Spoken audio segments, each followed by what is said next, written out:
तो चलिए बच्चों, आप लोग ध्यान दीजिए। देखिए, जितने भी आप लोग 10th वाले बच्चे हैं, आप लोग ध्यान दीजिए किस तरह से बनाया जाता है जो, ठीक ना। प्रथम पद सर्वांतर किस तरह से निकालेंगे आपको हम बताने जा रहे हैं, तो आप लोग ध्यान से देखिए कि किस तरह से निकल रहा है, ठीक ना।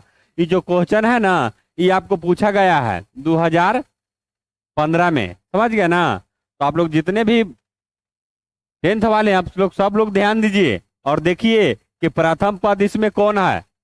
समझ गया ना। क्या कह रहा है क्वेश्चन, देखिए एपी में क्वेश्चन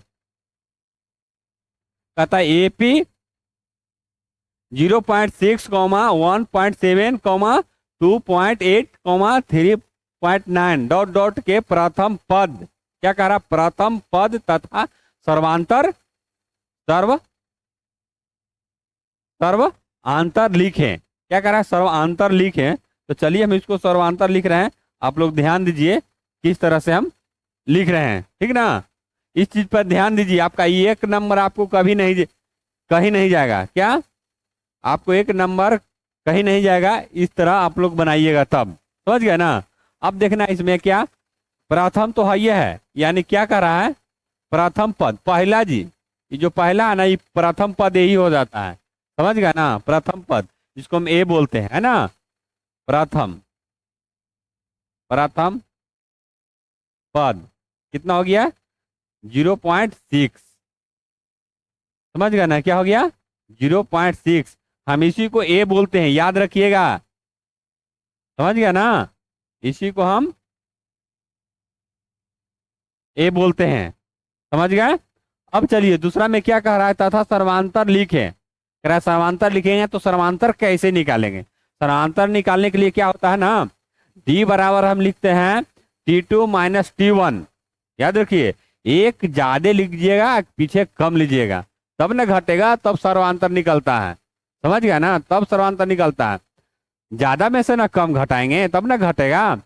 और वहू में कोई माइनस में आता है, कोई प्लस में आता है। समझ गया ना, तो पहले क्या लेना है, T2, तब उसके बाद T1, T4, तो T3, इस तरह से कम लेना है। समझ गए ना। अब चलिए इसमें हम निकाल रहे हैं, क्या निकालेंगे अब, सर्वांतर ना।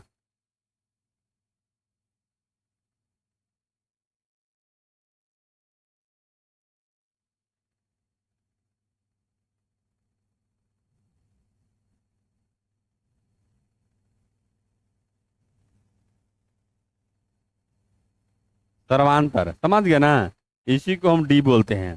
प्रथम पद यानी ए और सर्वांतर यानी डी। समझ गया ना। अब चलिए सर्वांतर ना, अब यहाँ लिखना है कि देखिए पहला जो है ना, ये T1,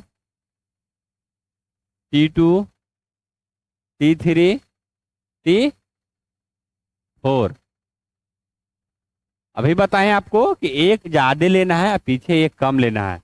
ये जो सब पॉइंट में है ना, आपको हम माइनस में भी दिया हुआ रहेगा, बटन में भी दिया हुआ रहेगा, सब हम आपको बताएंगे। खाली आप लोग कमेंट कीजिए कि सर इस तरह से बताइए, हम आपको उस तरह से हम बता देंगे, ठीक ना। अब चलिए बना रहे हैं, देखिए।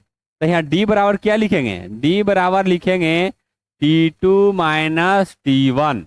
समझ गए ना, T2 माइनस T1।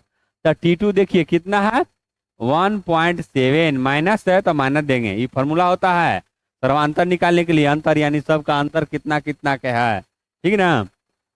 अब चलिए इसमें कोई कोई देखिए, अभी में बना रहे हैं हम, कोई कोई में नंबर बराबर नहीं आएगा, एक आएगा तो सर्वांतर हो जाएगा। समझ गया ना।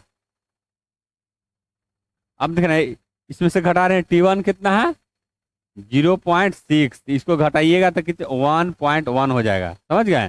फिर यहाँ लिखना है डी बराबर T3 माइनस T2। देखिए ज्यादा लिए हैं कम लिए हैं, तो यहाँ क्या T3 कितना है, कितना है 2.8 माइनस T2 के, T2 कितना है 1.7, इसको भी घटाएंगे। क्या इसको भी घटाएंगे तो कितना हो जाएगा 1.1। देखिए सात में से 8 में से 7 घटाइए, 2 में से 1 घटाएंगे तो 1 बचेगा।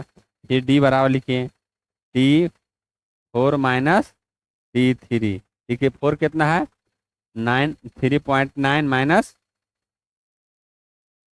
2.8, इसको भी घटाइएगा तो 1.1। समझ गए? देखिए आप यहाँ पर देखिए,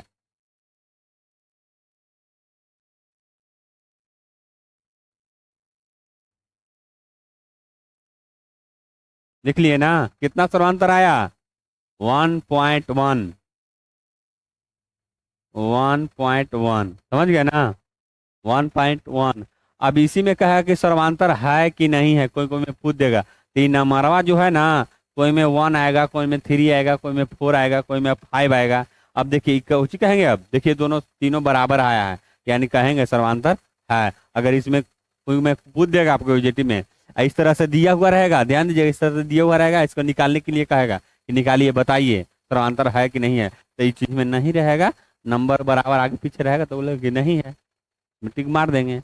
रहेगा कोई में 3.2, 5.2, इसमें से कोई नहीं, ऑप्शन में दिया हुआ रहता है। तो ये चीज़ आप लोग ध्यान दीजिए, ठीक ना। और साथ में आप लोग क्या कीजिए, अब चैनल को सब्सक्राइब और लाइक और शेयर जरूर कीजिए। इसी तरह नेक्स्ट क्लास में आप लोग को फिर मिलेंगे। जय हिंद, जय भारत।